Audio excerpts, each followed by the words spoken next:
Welcome, everyone. We're glad to have you here. It is 5:30. We will begin our meeting, and it is the second day of February 2023, Thursday. We are meeting in the boardroom on Legacy Campus, and we are glad to have you all here. Today, we'll start out with roll call, and we'll start with Jared. Jared Black, Business Administrator. Jeff Nielsen, Board Member. Chris Corcoran, Board Member. Kathy Christiansen, Board Member. Harry Rhodes, Board Member. Roger Pulsford, Board Member. Steve Norton, Superintendent. Randall Bagley, Board Member. Larry Jepson, Board Member. Thank you all. We have 100%. The Pledge of Mission Statement will be presented by Superintendent Norton. Will you all rise, please? I pledge allegiance to the flag of the United States of America and to the republic for which it stands, one nation, under God, indivisible, with liberty and justice for all. Our mission is to educate students for success in a changing world. Thank you, Superintendent. And first up on our agenda is the recognition section, and we'll be recognizing another super supporter of public ed in Cache County School District. This presentation will be done by Superintendent Norton and Principal Amy McNeil. Okay, thank you so much. Amy, you okay?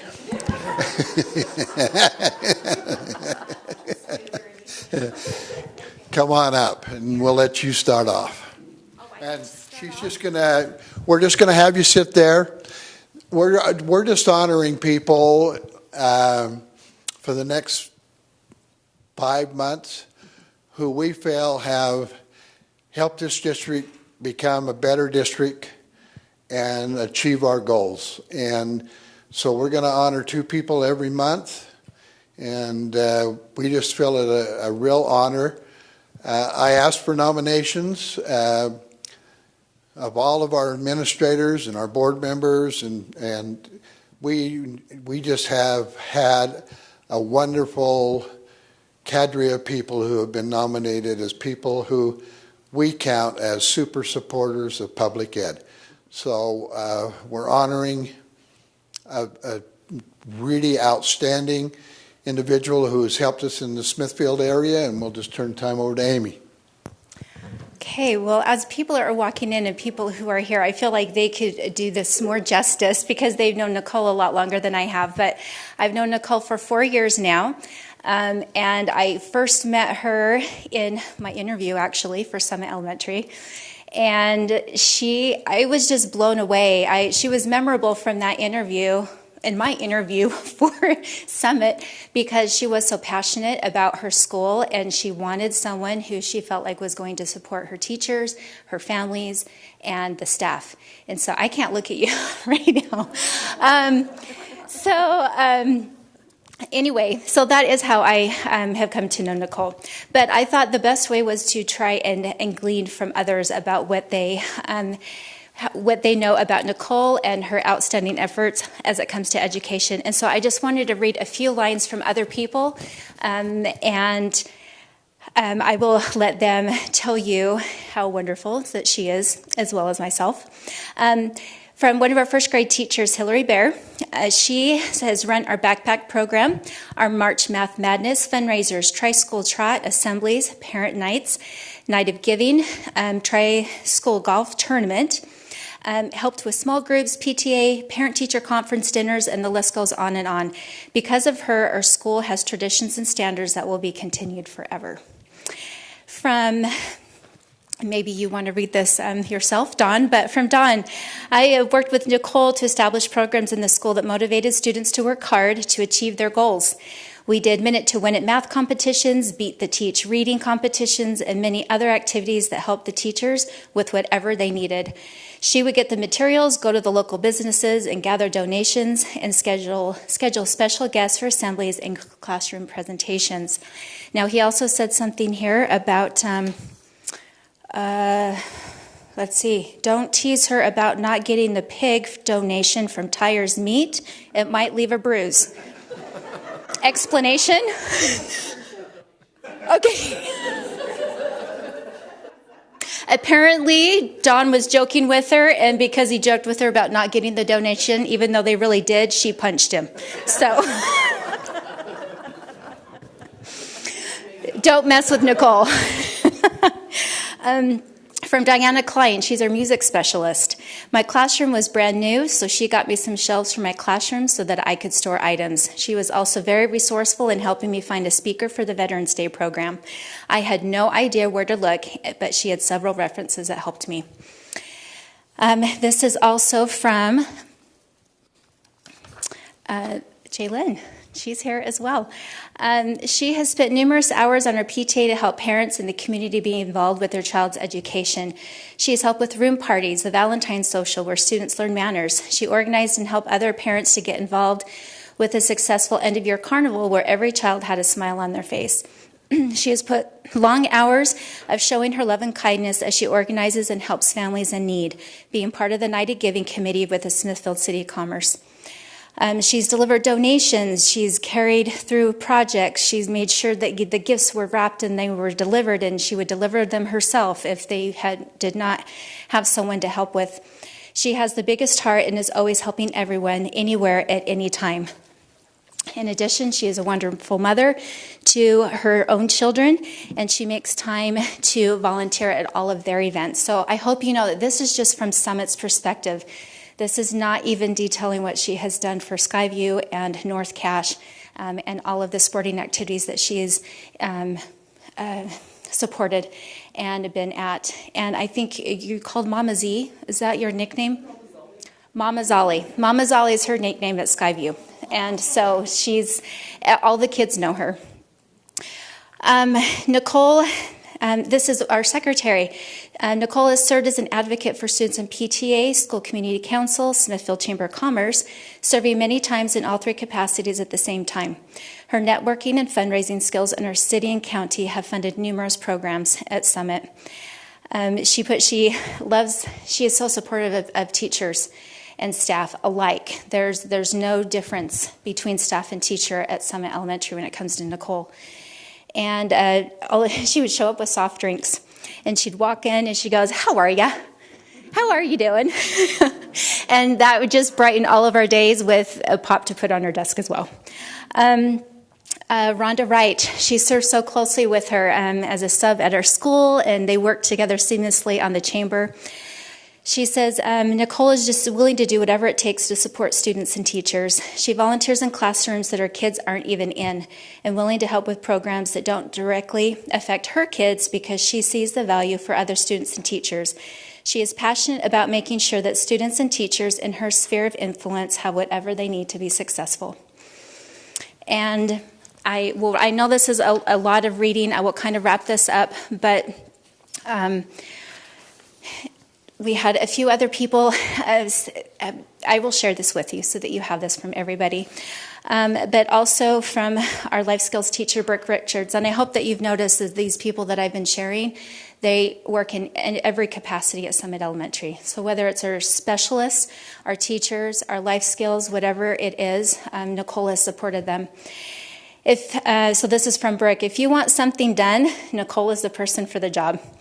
On a personal level, she has come into my classroom multiple times to teach my kids about her apple orchards and have done their apple unit.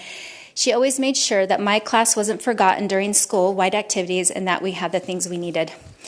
And so those are just a few things, and I just wanted to share my thoughts, and then I'll be done. But I'm going to have to read it because I promise I am going to get emotional because I think that's the effect Nicole has on people. She not only supports them with her whole heart, but you know that she cares about you and that she loves you, and she truly does want the best for everybody.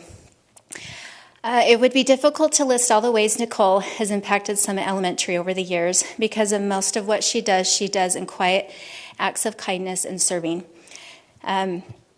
My admiration, since my first time I've met her, my admiration has grown every year that I've gotten to know her because I've seen her in action. And that is where she works best, is she's moving, she's doing. And I feel like that's when she's happiest, is that she's doing. I can say without hesitation that it is an honor to work side by side with Nicole Zollinger, and I feel like every person in this room here would feel the exact same way. When she needs a need, she does everything in her power to fill it, whether it be for the whole school, a whole class, an individual teacher, an individual staff member, or an individual student. She is a natural-born leader who leads by example and is always all in. She is patient, kind, compassionate, genuine, and most of all, humble. I am a better administrator, I'm a better team member, and I'm a better human being because of Nicole Zollinger. So congratulations, Nicole, we love you.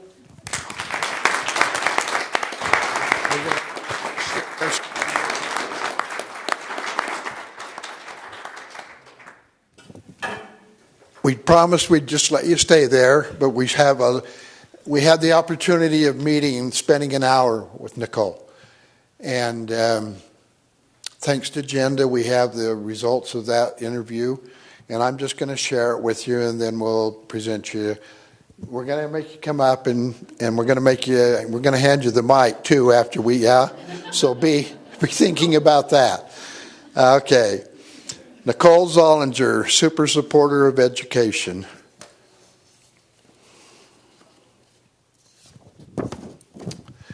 Tireless, passionate advocate. These words come up again and again as Nicole Zollinger is described by those who know her. Whether she's raising funds for a school security system, ensuring that a family in need has heat and water for Christmas, organizing a school math competition, volunteering in the classroom, or just bringing office staff their favorite soft drinks, Nicole is known for her selfless dedication to our community. A devoted mother of four, Nicole first became involved with volunteering in schools when her oldest child was in third grade. Sensing the need and wanting to add her voice and perspective, Nicole joined Summit Elementary School Community Council and PTA. 14 years later, she is still involved. She's currently a member of the school community councils at both Summit Elementary and North Cache Middle School, and is also serving in Skyview High's PTSA. In addition to serving in parent organization in her children's school, Nicole finds ways into the classroom, other classrooms as well. She plans activities to encourage and motivate learning and helps to schedule special guests for classroom presentation and assembly. She supports teachers and rallies parents for activities and events. She's had a hand in Valentine's socials, end-of-year carnivals, Minute to Win in math competitions, school dances, and parent-teacher conference dinners. She supports high school athletic programs by taking pictures of the games and players. She knows and serves the school administrator, teachers, and staff. Nicole's efforts for good are maximized each year as she organizes the Tri-School Golf Tournament, which is an annual fundraiser to benefit the 3 elementary schools in Smithfield. Working closely with school representatives, Nicole reaches out to local businesses and organizations to raise donations. Last year, Birch Creek, Summit, and Sunrise Elementary School each received $7,500 of the proceeds from the tournament to be put towards whatever needs the school may have. In the past, these funds have been used to purchase technology for classrooms, security cameras, and playground equipment. Through all of this volunteering, fundraising, and more, Nicole has left her mark on Smithfield schools. Smithfield elementary teacher Hillary Blair said, "Because of Nicole, our school has traditions and standards that will be continued forever." However, the impact of Nicole's effort does not stop there. In her role as an executive director of the Smithfield Chamber of Commerce, Nicole has expanded her circle of influence to bless not only schools, but the entire Smithfield community and beyond. Over the past 16 years, she has been the driving force behind the Night of Giving, a charitable fundraising event that is held each year on the second weekend of December. Proceeds from the Night of Giving go to families in the community, helping them to have a Christmas they wouldn't otherwise have. Nicole and her team coordinate with school counselors and principals to identify which students or families could use assistance, whether it is helping to buy clothing, food, or gifts, and ensuring that the power stays on. This fundraiser provides much needed and much appreciated relief. Last year, 208 local children found Christmas a little more magical because of the Night of Giving. Nicole is quick to acknowledge that all this good doing is a team effort. She loves working with others to find solutions for school and community needs. According to the Summit Elementary principal, Amy McNeil, Nicole is a natural-born leader who leads by example and is always all in. McNeil continued, when she sees a need, Nicole does everything in her power to fill it, whether it be for the whole school, a whole class, an individual teacher, an individual staff member, or an individual student. For her tireless contributions towards making a positive impact on schools, and for her leadership as she inspires and coordinates the efforts of community members to bless others, we are thrilled to honor Nicole Zollinger as a super supporter of public education.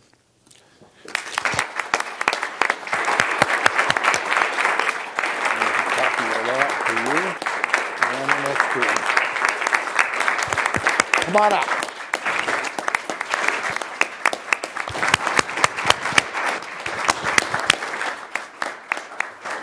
Terry's going to present an original art piece from our art teacher, Lester Lee at Skyview. He is painting an original painting for everybody we're honoring, and he's doing 2 a month. And we just appreciate him, and you're the only one who's going to have that particular print. And we want you to, as you think about it and recognize that's Cache Valley, and you are Cache Valley.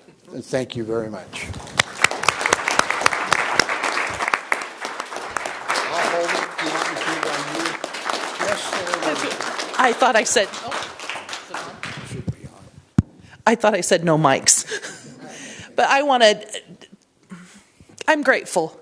I'm grateful for the opportunity to be part of this community, and grateful for the opportunity that I can serve. And there are so many parents out there that give so much. I feel guilty for being the one that's being recognized, because there is a huge community that they do so much. So many businesses in Smithfield and around Cache Valley that are so generous. But it is my pleasure to be able to serve, and I'm grateful I have the opportunity. And there are wonderful people here in this community that are so fun to be with, and I really appreciate that. And thank you for all that you guys do in the community to help our kids and be those amazing examples that they can look up to. So thank you. You're so welcome. We're going to get a picture over here. And after we get a picture, if everybody that's here to recognize her tonight would just stand. We'll give her another applause.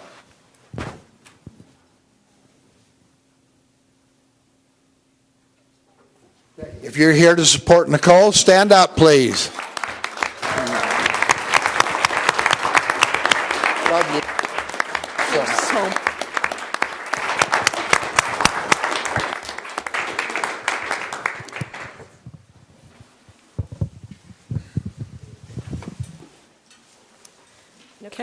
Congratulations, Nicole, and thank you. Need these. Thank you for being our super supporter.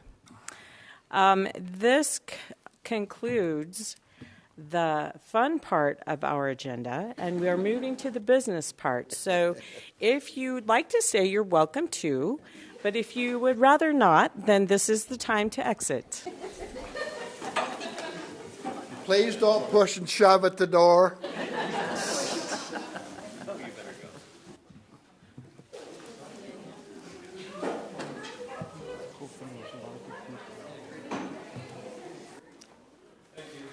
Thank you. does.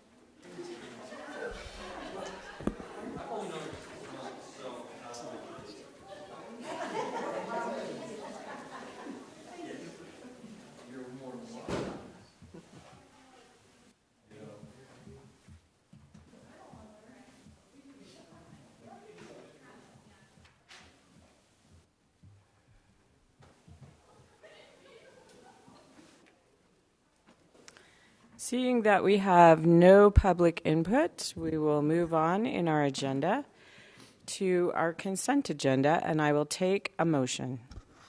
I make a motion that we approve the leave of absence. I second it.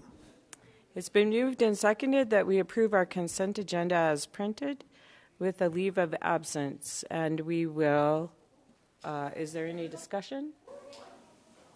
Not since it's on a consent agenda. Vote.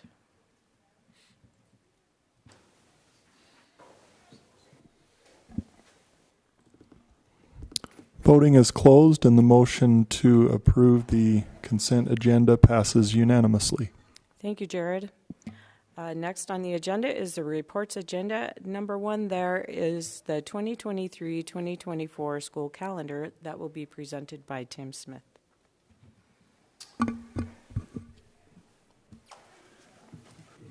All right, I can't get the clicker to work, so I'm going to stand back here, and I'm going to let me hit the lights.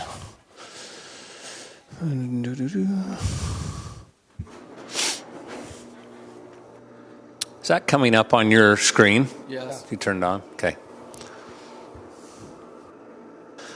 I'm a little offended that that was the fun part of the meeting, and I happen to be on the agenda next. But I'll make this for the audience. Yeah, I'll make this. This is the fun part for us. Okay, all right. I'll make this as fun as possible. But wow, that was amazing to listen to. Makes you think that there really are superheroes out there. They just wear their superhero clothes underneath, and what an amazing person. And it's hard to quantify all the support she's given to the district. So that was a pleasure to hear. We're going to talk for a few minutes about the 23-24 calendar. And, you know, it's easy every year to sit and watch Mike Lichty do this and not worry too much about the logistics. And then when you have to do it yourself and get in on the ground, you realize everything that's involved in all the moving parts to have a school calendar come together. So it's made me appreciate Mike a lot more in the years of service he gave on this particular item. So we're going to do just a little bit of not only education for the board, which I know a lot of you understand this process, but I want to make sure it's on record, especially where we've had some questions, a lot of questions this year about how our school calendar is created and the process for that. So the calendar committee has representatives from our parent-teacher associations, both the north and south end of the valley, and they represent all the PTAs across all of the schools. We have classified staff representative, a certificated staff representative, administrators, a board member, Jeff, serves on the calendar committee, and then district administrators. Gary and I are on that, and we'll probably add Dave Swenson next year because we have a need to represent the Utah High School Activities Association pieces of that, and you'll see something we missed a little bit later. Anyway, we meet and develop several calendar options. I'll be completely transparent here. That's mainly me sitting down and taking all the previous calendars and looking at how the dates shift and building options for that. I will tell you that it's not just one person doing that because I'm standing on the shoulders of a bunch of committees that have gone before me, and the calendar is really an iterative thing. Each year we take feedback, each year we improve it. And so a lot of what's on the calendar and how it's formulated is just stuff that we've continually improved over the years, and we're just continually building upon that. So anyway, the committee, after we go over the calendar options and they get feedback from their member organizations, they then vote on which option to forward to the board, and that's the option that we'll present to you tonight. All right, so I'm going to go over just real quick some calendar guidelines for you. So the entire calendar is really built upon teacher contracts, the time that we have teachers with us. And teacher contracts in the Cache County School District are 186 days. Okay? So we take 186 days, and of those 186 days, each school district by state law must provide 180 educational service days. COVID was an exception to that, between the first and last days of school. So that's what's mandatory by the state. So for Cache, these days include 173 regular school days. You're wondering what happened to the other 7. We'll go through that. Isn't this fun? 3 parent-teacher conference days are part of that. That's allowed by state law that we can have 3 parent-teacher conference days. 2 professional development days for teacher to complete required state training. Those 2 days were added last year. That the state allows us to take 4 days out of our educational days to use for either professional development or preparation. And so those 2 were put into the calendar last year for that required state training, and then 2 trimester transition days for secondary and prep for elementary. Those sit between our trimesters to allow teachers to reset for each trimester. So of all of those, that adds up to 180 educational service days. Okay, you ask yourself next, what are the other additional 6 days of a teacher's contract used for? So there are 3 preparation days immediately before the first day of school. So wherever you set your first day of school, back up 3 days, teachers come to work to get their classrooms ready, and I will guarantee you those are 3 very well-used days for them to get ready. We have 1 principal-directed professional development day. That's typically before the first day of school. That allows principals to get with their staff, give them all the needed changes in the laws, things that a principal has to cover before they start school. And then in our district, we've always built 2 district-directed professional development days, not always, but typically 1 in the fall and 1 in the spring. So that's not a grand total, that's a grand total of 182 days that need to be scheduled between the first day and the last day of school, because 4 of those are before school. So between the goalposts, we have to schedule 182 days. So there's the goalposts, okay? So you start looking at holidays. You've got Labor Day. You've got the October fall break. That's traditionally been 2 days in our school district. That used to be UEN or UEA break, but it's no longer that. You have the November Thanksgiving break. That's traditionally been 3 days. You have the December holiday break. That's variable depending on where Christmas falls. You have the January Martin Luther King Day. You have February President's Day. You have April spring break. It's currently 1 full week. It has been 3 days in our district before, Thursday, Friday, Monday. You have May Memorial Day. And you have 2 district-directed PD days. So that's the 182 days that's got to fall between those goalposts. And January 2nd, if you recognize it as a federal holiday, which we may have messed up on a little bit this year. And some of you heard about that. We often get, and it'll happen this year, and it'll happen to you, and people will come and say, how on earth does Logan start later than us and get out earlier? Or how does Box Elder do this? I can guarantee you that every time we go to those calendars and we look at their goalposts and we look at the requirements, the math adds up on how they do that. Let me tell you one thing that other school districts do that gain them 3 days.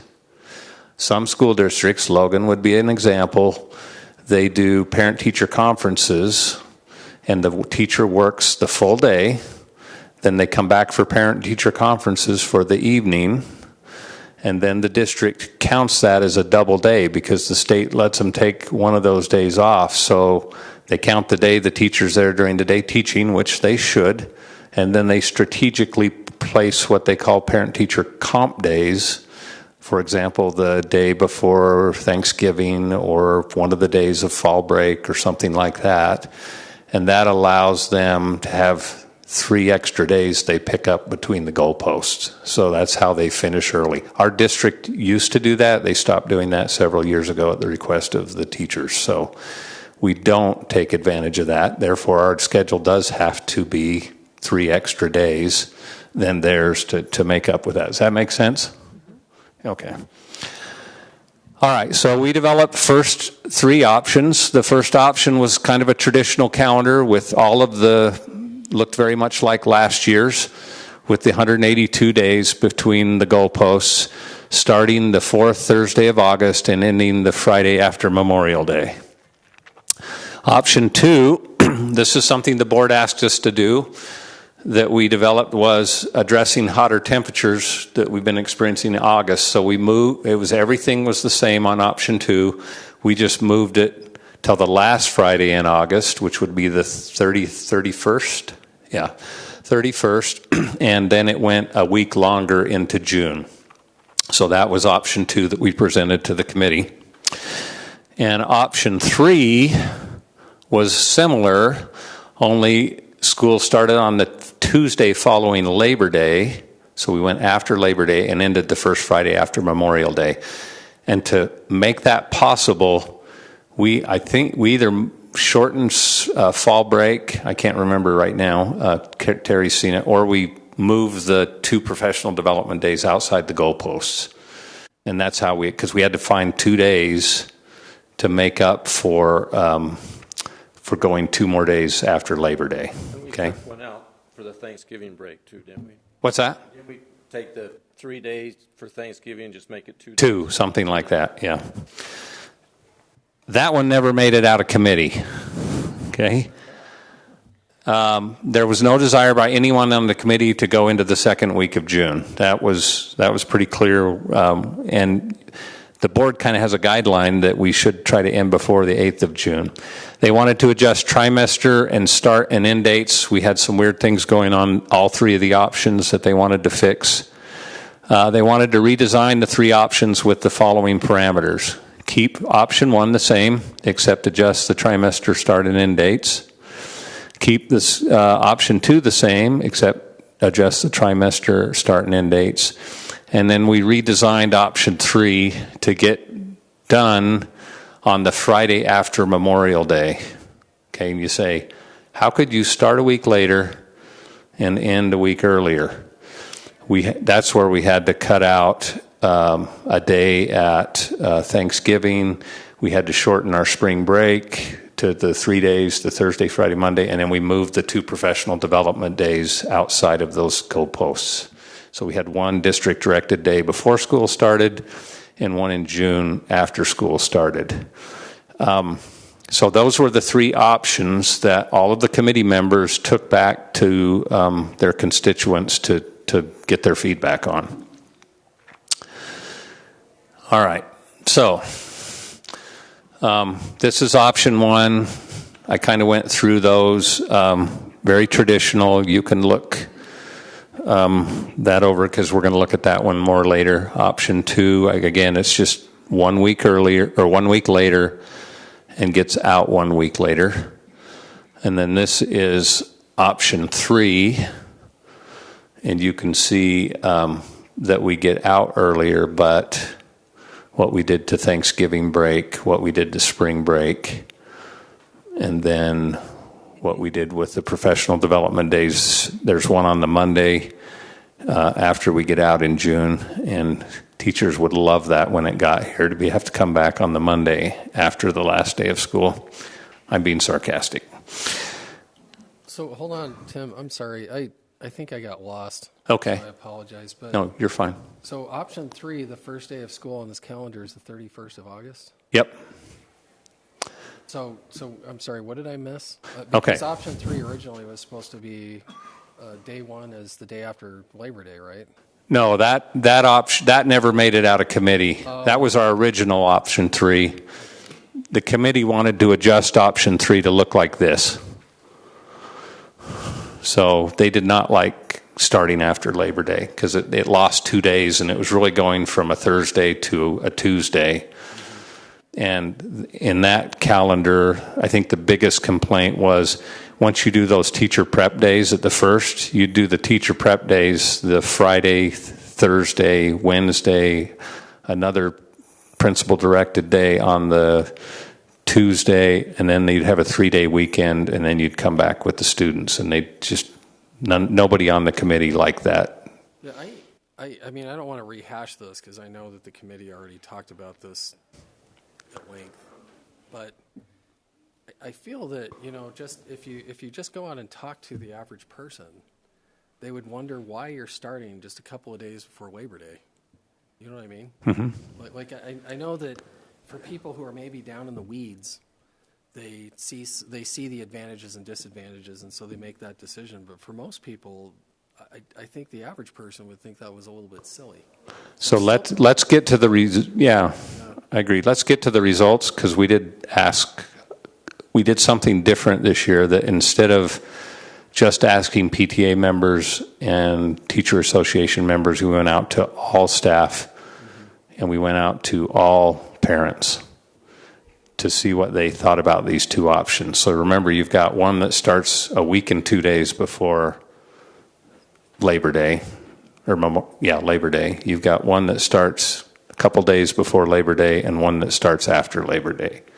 Well, no, we threw that one. That one went out. But you'll see the results, and then see how you feel about that when you see how many respondents we got. Any other questions? No, thanks. Not for me. Okay. I think what you're saying is it'd be nice to have gone out with that option to the public and see what they thought. Is that what I'm hearing? I think so, yeah. Okay. That's fair. That's fair.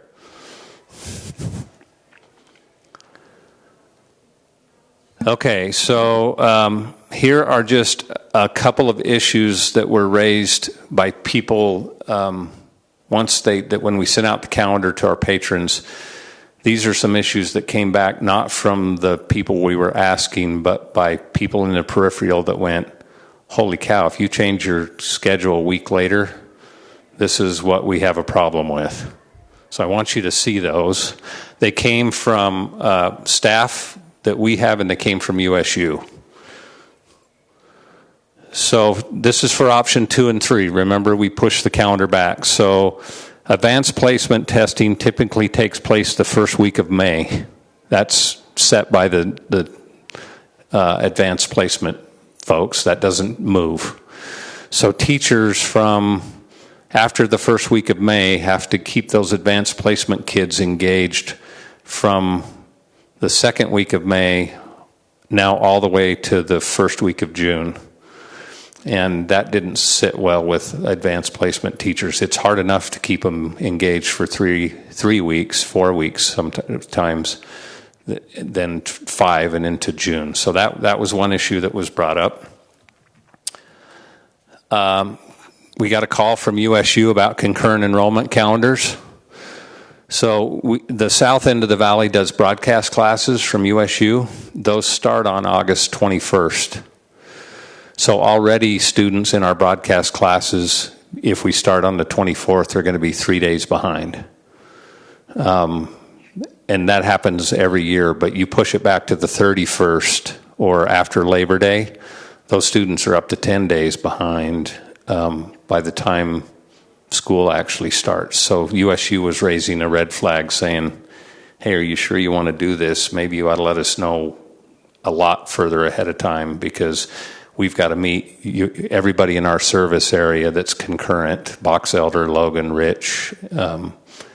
And so please tell us before you do something so drastic with your calendar. So, but they are willing to work with us. They just were a little surprised. And then the Utah High School Activity Association events start in early August. You'll get golf and cross country and some of those going off.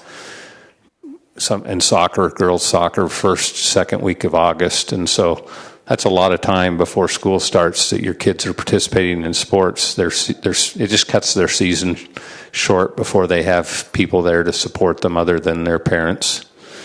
And so that was another issue that was brought up. So those are the issues we heard out of the community. I was actually surprised we didn't hear more.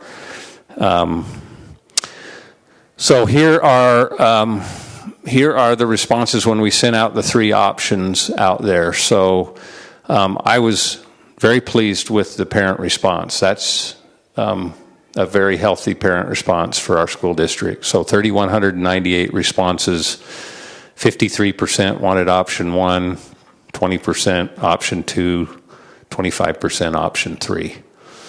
Our certificated staff, which numbers about 2,680 responses, you can see their breakdown there. Our our certificated staff are just over 1,000. That's our teachers, 1,071 or 26, I can't remember. You can see what they chose. Our classified staff are the ones that are over 2,000. We got 710 responses. You can see what they chose and the options. Elementary principals, there's 17 of those. We had 12 responses. And our secondary principals were the only one that overwhelmingly went for option 2. And that's 7 of those. And I don't know that I know their identity, but they felt strongly about option 2, which is starting a week later, which is interesting to me because that's some of your, has to be at least a few from your high schools. So that's what the results look like. Now, your first question is, or should be, if we adopt option 1, that means 53% of your parents are going to be pretty happy about option 1, and 45% when the year gets here are not going to be as happy with that option. That's good. It tracks electoral politics. Yes. Yeah. People angry and half. So that's the really challenge. We did get some things, throw your calendar out. I don't like any of your options. That was very few. And start over, or here's Salt Lake's calendar. It's much better. They get 2 weeks at Christmas, and we think you should do that, and those types of things. And so, any questions about the feedback we got? No, thanks for showing us the numbers. Okay. Yeah, you did great work on this, Tim.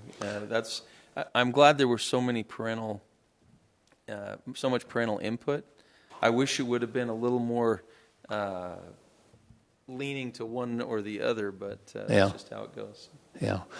So one late suggested change that just came in is, and I think this one's legitimate, Logan and Box Elder fall breaks are the 13th and 14th, and playoffs for 3 sports happen on the 19th and 20th. So the suggestion is we move our fall break instead of the 19th and 20th, which matches USU, is why we put it there, is that we move it back to the 13th and 14th because it's going to cause some major problems for us working with those other 2 school districts.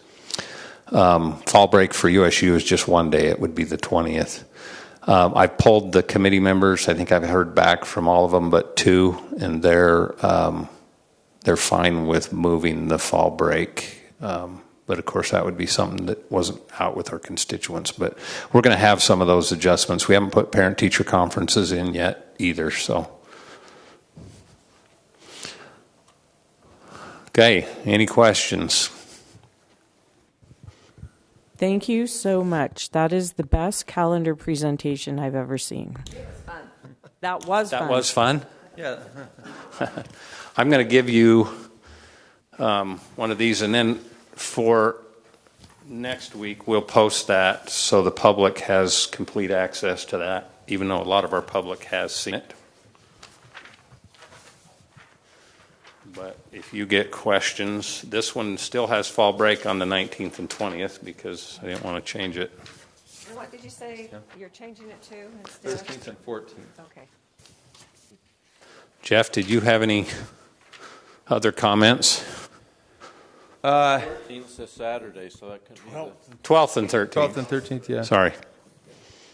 So there's been a lot of work that has gone into this, and part of the problem is that to achieve everybody's wishes, we wouldn't have the 186 days, which, that's the most important part that we're considering here. So I imagine you'll get some feedback from people where there's 45% that maybe this wasn't their best option, but I don't think it's so terrible that people are going to be really, uptight about it. I think there's and where most of the parents favor it, and then overwhelmingly the educators and the staff are in favor of it. I think that's a good way to go. Well, it was a majority, right? So But- that's democracy at its best. Yeah, True. except for the secondary principals. That was the. But so our mission is to educate students for success in a changing world. Does this do that? Is this the best option for that? I mean, because everyone that you got responses from was adults. Right. I'm not completely, I think whether it's option one or option two, our district will succeed in educating kids for success in a changing world. Do you have something specific on the calendar that you would think would facilitate that or not? Or No, I was just thinking about all of our talk to this point has been about adults.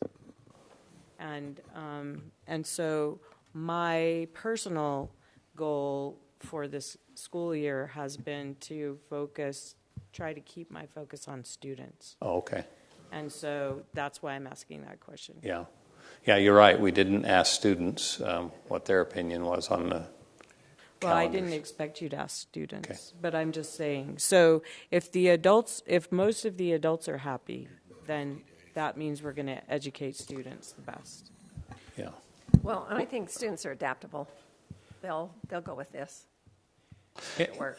And the questions brought up about the AP tests and the concurrent enrollment. I mean, that's a smaller set of students, but it is going to affect their education, I think so.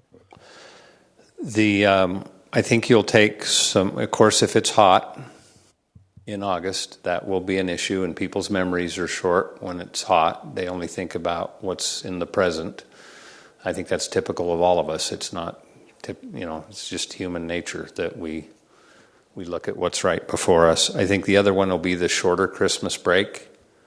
This is probably the shortest Christmas break that you get, and we could have lengthened it, but we got to find somewhere to do some things there. So this is a pretty short Christmas break. A little better for the students by where we strategically place that professional development day on the Friday. So that'll help with the students. Next year is one of our longest potential Christmas breaks. Christmas falls on a Wednesday next year. So I will tell you that we've already drafted 3 options for 24, 25.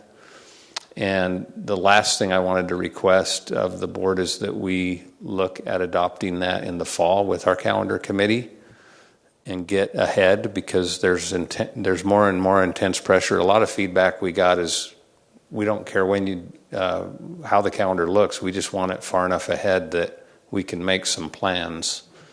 And so I think that might help accomplish that. It does have a risk in that if you need, if there are circumstances that change, you have to come back and change your calendar. But I think it would be better if we could get something out in fall. So it's drafted. It's going to cause us some challenges because of Christmas break, because even with the shortest version of that, it's 2 or 3 days. We got to figure out where we find those in the calendar. So, just to piggyback though on what Terry was saying, some of us participated in the building committee, this past fall and thinking about needs in our schools, and this was a big topic of conversation. Obviously, Yep. I mean, you were there as well. Yep. And when you look at temperature data, I guess I would argue, unless we're going to spend the millions and millions on air conditioning in our schools, in the long run, I'm not sure that the schedule is sustainable, because it's just getting too uncomfortable for kids to go to school. And I know this wasn't what you were talking about directly, but I think it kind of figures into that. Yeah. It's just too uncomfortable. And you have to ask yourself, is it worth compromising 2 weeks, especially the first 2 weeks of the school year, by having people go to school who are very uncomfortable? Is that going to accomplish a lot based on kind of scheduling conveniences? And I'm not suggesting that, there's anything that we can do in the short term, because I think, you've done your due diligence and we've got a good plan, and, you've done a good job of garnering support. But I think, when you just look at the weather data, the difference between early June and late August is stark. And it's getting, it's getting more stark as time passes. And so I think I would just suggest that we have to start a movement to kind of educate the public about these issues and the impact, that the weather, and climate change is having on our ability to deliver in those first couple of critical weeks of the school year. And so I don't know how we want to do that over time, to try to kind of, part of this, I think it's clear that there's strong support among adults for, maintaining the status quo more or less, but that's just because I think culturally there are things that happen in the valley and so on that just align with what the school district has done for a long time, and that's great. The people kind of, their schedules have evolved to make sure that they fit in with whatever the school district is doing. But there's probably going to have to be a shift unless, we're willing to fork over a lot of money for air conditioning, because I don't think that some of the conditions we're starting to see in late August are reasonable for a lot of our students. Can I speak to that? Because I think you made some very good points. One of them is, I think if we do have that shift, we've got to start much earlier communicating with people. And I think we only got a smattering of what some of the impact of moving that calendar would have in the community. But if it's going to happen, USU and others need time to react to what we do. And so I think Chris is right. We did pull 20 years of weather data, and it is stark and clear for the last 5 years. Now, the year before last, the weather was perfect. We didn't get one complaint. It rained during that week or so of the first week of school. But last year was just as stark that we went well into September. Even if we had started after Labor Day, we would have had 1 week of pretty uncomfortable weather. But if you look at the last 5 years, whether that pattern holds or not, it has gotten warmer in the last 5 years than over the 20-year span as we looked at that weather data. It will hold, for sure. And we're talking about probabilities here, not certainties, because we all know that weather is not the same as climate. And early June is way different than late August at this point. If I could just add to what, maybe to address Terry's concern. The heat issue is an issue, but the scheduling of class time and days doesn't make much difference. There are lots of school districts who've gone to a 4-day week. There are lots of school districts who have gone and just scheduled all through the year, especially schools in Arizona, and achievement isn't affected except if you have conditions in your schools like we do in the first couple of weeks. It's very uncomfortable for kids, and that's an issue that you're gonna still be faced with. Is, are we going to address that issue, or are we going to address it by moving the calendar? And those are both education options. Let me give you some anecdotal things with regards to that. When we had the hot year last year, we did not hear from many kids, and we were out in the buildings talking. We'd walk into classrooms that were uncomfortable to us, and kids were in hoodies and, just like they dress in shorts when it's 15 below. They were overdressed when it was 80 degrees. And it boggled us as we walked through classrooms. The main complaints coming were from our own staff who were enduring the hot weather. It wasn't even from parents. And the parents on the committee, we polled them pretty intensively about this, and they said, our kids never complain. They didn't come home and say it was too hot, and there's exceptions to that, obviously, and parents that probably heard exceptions. The buses were the bigger problem. Those buses get really warm moving kids back and forth under that heat. Wayne has ordered air-conditioned buses to start with for our special ed buses especially, and so we're going to have to make that shift. The other thing that's hard to compare for parents is they often know people in other places in the state that have air-conditioned most of their schools.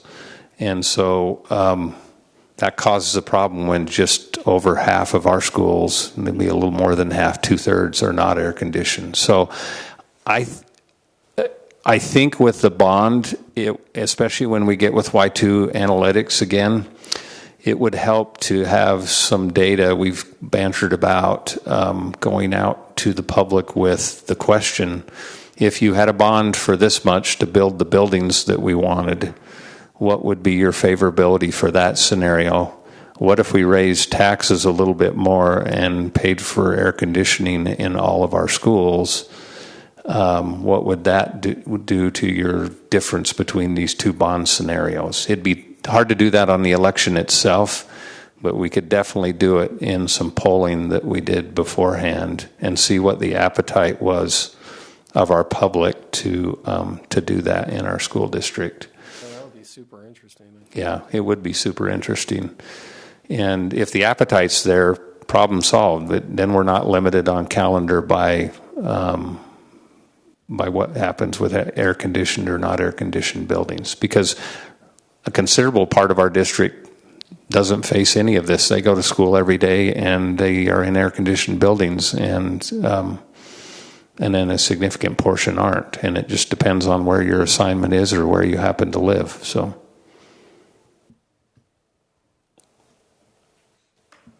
Any other questions Thanks, for Tim? thank you. Okay, Thank you very much. thank you. Question out here. Is there an appropriate time or method or process for public comment on this topic? I know it's kind of, I wasn't. I'll let Terry answer that. Would that be the public comment period 2 weeks from now? Mm-hmm. Yes. Public input is right at the beginning of our meeting, or right after our recognitions, I should say. So usually between 5:30 and 6. And we'd love to hear from you.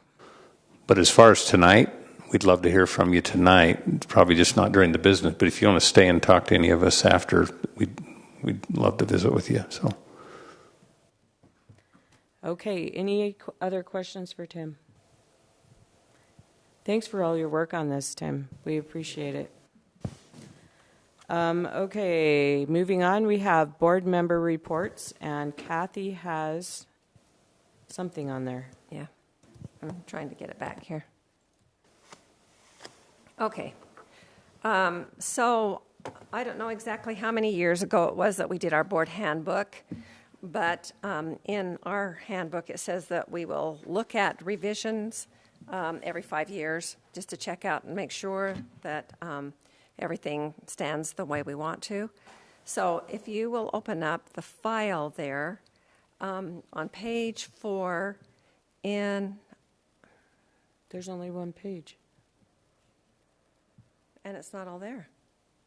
Nope. Board responsibility pages. Nope. Yeah. Oh, It's not all there. okay. There this morning. Numbers on Yeah, it was there this morning. I looked at it this morning. Okay, we'll talk about this next time. Okay. Oh, but I do have something to report. Okay. So this past week, it was the Smithfield Rec Center committee meeting. And so our budget looks really great. We don't have anything that's really broken. But there were a couple of items of discussion. And one of the discussions was based on the fact that there's going to be boys volleyball next year. Is that true? Which is going to involve a whole lot more gyms. And already they're pretty scrunched. Mm-hmm. So Brett Daniels is going to look into the idea of putting getting a curtain that drops down in the big I don't know what it's called, the big gym on the south. Spectator gym. Spectator gym, so that for practices, they could have 2 different groups going on at that particular time. And he's thinking that would cost about $30,000 to do it. But he hasn't got a real formal bid on it yet. And then Shane is going to check with the coaches and see what they think. Anybody have any feedback for me to take back on this or thoughts about that at all? It's done in a lot of schools. I'm amazed that we haven't done that with that gym already. But let's see what they come back with. Remember, they come up with half, I think, on those kind of projects, or 60-40, whatever the numbers are. So it would come out of our budget, which is 60-40. We pay 60, they pay 40%. And then the other issue, and I'm just totally neutral on this because I don't understand all of it, but they are crowded for gyms, and the Smithfield resident who is on that committee feels like he pays his dues, but then he is never able to really get in and use the basketball court because it's so full, and they just kind of keep one for the public. So in the course of that discussion, it was brought up that there are ball clubs that are paying to rent those gyms, which helps with the budget, but it makes it so that the town residents can't always get in when they would like to. Anybody have any thoughts at all on that matter? I think the committee just has to look at their guidelines that we operate that rec center under and see if they can come up with a solution. There are guidelines that would help facilitate answering, but we don't have all that expertise here on the board, so I would hope that you could take back to the board and say, there's an issue, let's see if there's a solution to that. In the policy. Yeah. Okay. All right, that's all. Anything else? Okay. Tim. I apologize for interrupting, but you know how you sit down and then ponder on your question that you asked me a little bit more? I think there's a big obvious answer to that I totally missed until I got sat down, and that's the 173 regular school days. We do have the option. We didn't exercise the option to use those 4 days, the 2 transition days and the 2 professional development day for teachers until very recent. That's a last 2-year development. Before that, we tried to hold those instructional days very sacred for students because we thought more instruction was better than the prep and the transition. The transition days came into effect during COVID and were very appreciated by teachers. The other 2 days came with all of the state training that they were pushing out from the state office, which was becoming overwhelming for teachers. And so that was also very much appreciated, but that does cost us 4 instructional days. So I would say that would be one area that the board would grapple with as far as the best use of those days that would impact students. Thank you. Anyone else have board member reports? Okay. Board president report. I have several things. First, I want to report that we held our quarterly audit committee meeting this evening or today before this meeting, and things are going well. I appreciate that Alan Allred is very good to work with us and to do testing and checking on things when we think there could be problems arising, and he's done a really great job with that. And Jared is in the process of taking our very long finance policy and dividing it into 5 more manageable policies. So just so you know, that's happening. And speaking of policy, because that's one of our major responsibilities,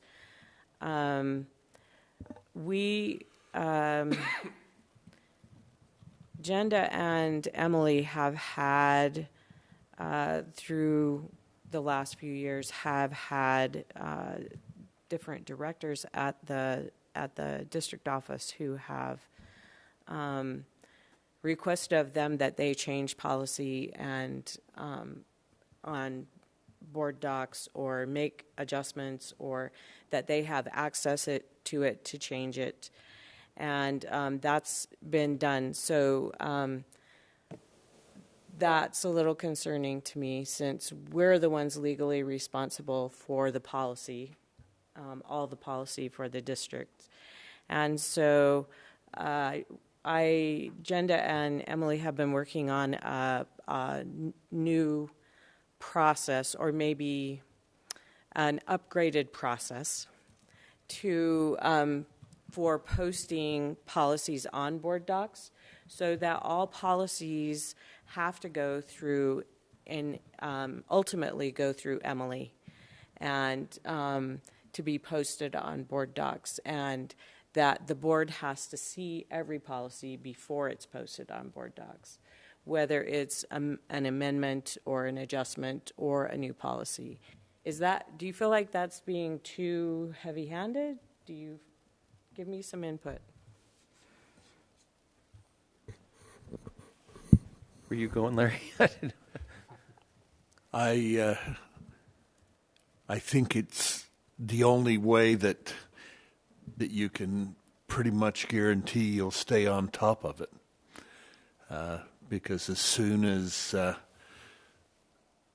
we go along a year or two, it loosens up a little, and before you know it, we're right back out there. Where if there is one single line of approach, it's much easier to manage. Did you want to add to that? I was just going to say, I mean, it is our responsibility, and so that's the only way we'll have awareness, right, if something's changing, and so I think that's the right thing to do. Okay. We talked yesterday, too, about that maybe the department heads really haven't known the process of how to do this. And so this document that Jenda and Emily put together shows the process. And maybe before our next meeting or whatever, everybody can read it and see if you think there's anything that needs to be fixed on it, or if it's okay the way it is. And then there'll be some training. And that document is just attached on the board president report, Okay. so that you can review it. Also, regarding, I'm wondering if with some of with the political landscape that currently exists in our nation and state, if we should, if there's any interest in this board to create a policy that we respond when we receive emails or phone calls or texts from different people who are asking questions or complaining or whatever they're doing, that we respond only to people who have children in our district. So would you want this to be a policy? Or they live within our district. I don't know. What do you think? You're reading my mind, because I'm thinking that we need to have something to follow. But I was wondering about putting it in the handbook of what the process would be for us if we get email from. Well, we could put it in the handbook too, but in order for us to have the ability to tell people, I'm sorry, I'm not going to respond because this is our board policy regarding that. Just because sometimes I just know that there are board members across the state who have received questions, comments, scathing comments from people who are outside the state or not associated with their school district. And so I'm just wondering if, I just have been thinking about it, just wondering if you want to do anything about that, or we'll just answer whoever has a question. I like to be able to just, like this week I had one for an elementary question, so I forwarded it to Gary. Mm-hmm. I just soon do that and let Gary or Tim or whoever the comment is focused on it, they respond to it, or you, rather than each one of us. Right. But for us, do you want us to respond to everything that comes? Or should we respond to people who have a vested interest in I think the ones that have a vested interest. Yeah, I agree. I don't think people outside of our district should be trying to tell our district how to run it. I think it's just a question of, is it a policy question or a procedural question? That's what I think we need to settle on. Well, the other question is, too, because the response will be viewed as the opinion of the board, right? Right. And so there is a risk that we may not have all the information we need to make a comment from the board until we've had a chance to talk about it. And so in those conditions, we probably need to have a plan on, how that would work. I think that's a good So point. yeah, too. Terry, I think you're onto something. We need to. Okay, I'm onto something. What should we do about it? I always like data. Mm-hmm. So, I mean, I don't know if it would be useful for us as individual board members to, make sure that we're not going through the effort of coming up with a solution in search of a problem. Right. So I know what you're saying, and we want to be forward-thinking. We want to be preemptive, like you say, as the climate's evolving. For right now, it might be interesting to figure out, how many of those kinds of requests we get.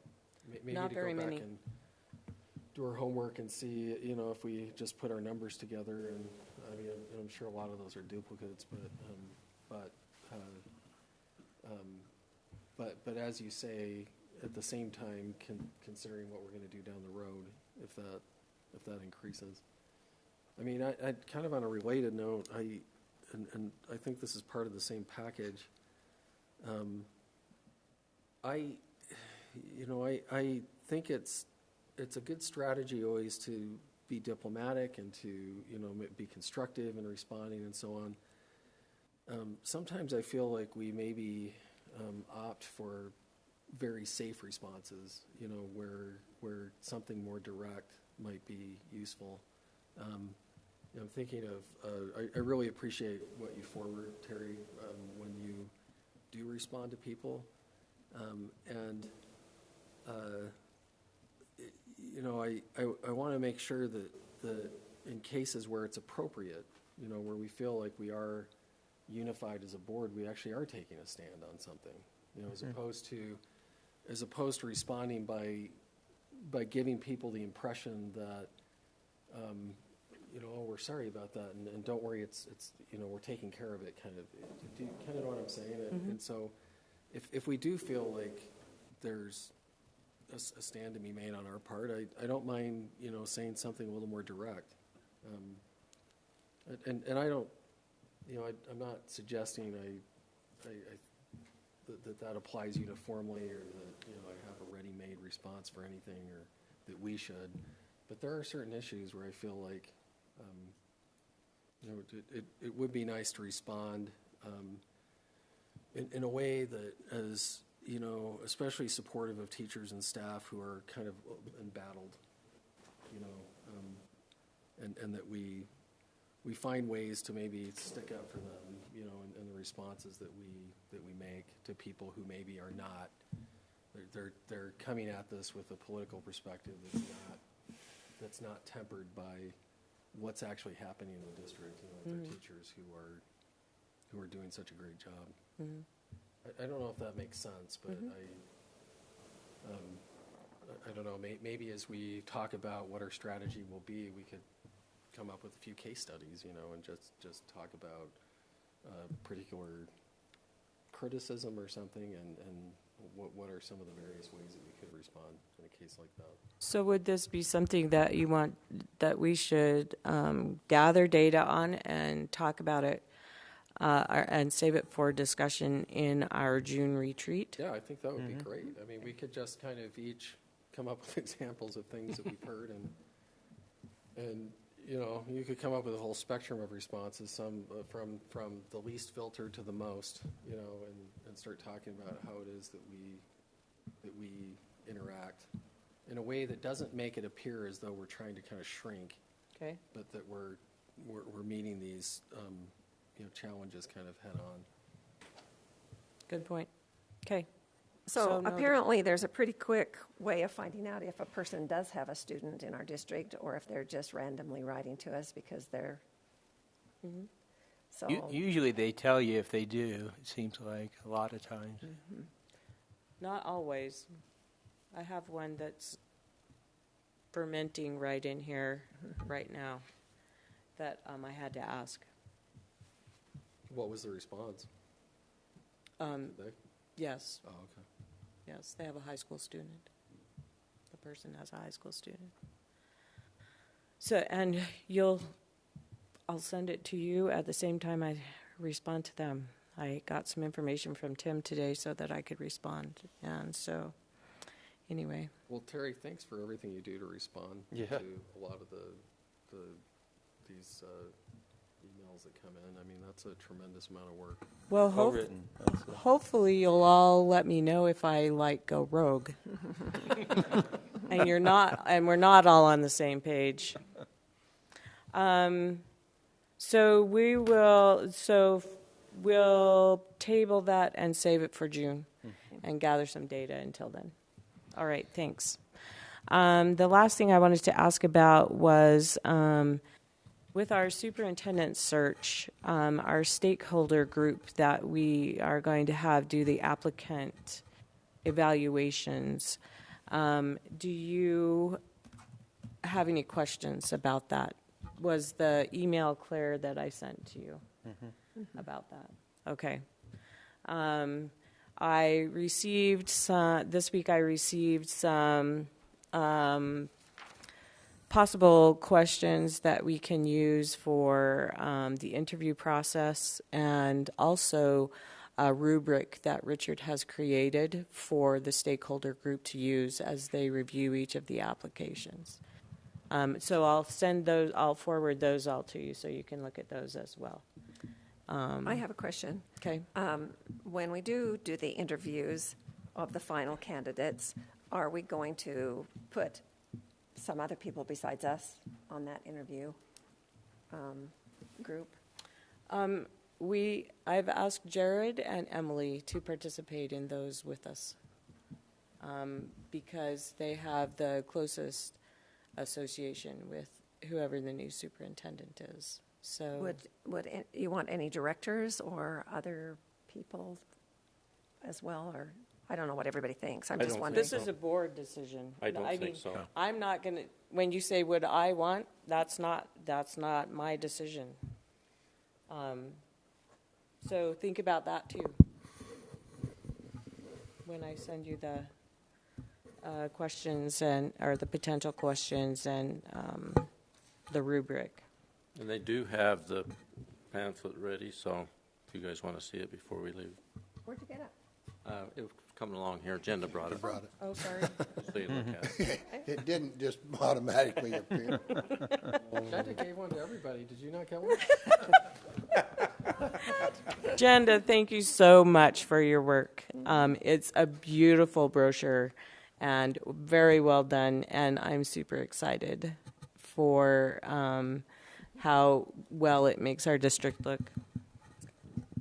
What's the date that Richard's going to send that out? That's coming up soon, isn't it? Yes, February 13th. 13th, okay. Yep. So another week, and then it goes out. And I've already had. As far as that committee getting together, when does that happen? They won't get together Okay. as a committee. They will individually review them without talking to anyone else. Got it. Just using the rubric. And Emily is setting up a few days in the interim between when the position closes and when we want to start interviewing. So she's setting up a few days for that, in that interim, where people can come and go and take care of things there with her. And we should have our names by next meeting, correct? Yep. Yeah. Yes, please. And contact info if you have it. Okay. Do we have to ask them, or we just give you the info? I plan to talk to the people that I want to ask, just to see if they're willing. Yeah. I mean, there's no point in making Emily do extra work I agree. contacting these people if they don't want to participate. So yeah, if you can just check with them and see if they'll participate before you turn their name in, that would be great and helpful, so that Emily doesn't have to go to extra work. Anything else? Superintendent, we turn the time over to you. I don't know how many of you attended at the USBA conference, Davis's presentation on teen centers, but I did, and I was really impressed by what they've done, and I had my eyes opened as to the number of kids that fit that category of homeless in Davis County. Mm-hmm. We have a sizable number and I like Davis's model for teen centers. Their foundation pretty much took on that responsibility. I've had a meeting with Terry Lewis and our people in our office, and they are going to take it to their board to see if they want to expand into that category of helping us get some teen centers in our high schools. Don't know if they're going to accept it or not. We'll see. But I think there's going to be a bill that's going to come out this session that will have seed money and sizable seed money. The same group that worked for the period products in our schools is behind this effort. They seem to know how to get the legislature to move on items, and I think they'll get money. So I think it's a very viable and very valuable thing that we would offer. I think if I remember, was it 98 or somewhere, that number of, and homeless doesn't mean they don't actually have a home, but it means, or without a home, sometimes it can mean that they're living with relatives or they're going from friend to friend. But we have a sizable population in our county. So I'm trying to get that going, and I'll report back to you on it. Great. And Terry Lewis is going to be our recipient of our award next 2 weeks from now. Okay. And I think she's very deserving. What she's done with that foundation is just phenomenal. Yeah. So that's it. Great. Thank you so much. Seeing that we are at the end of our agenda, we will adjourn. Thank you all for being here.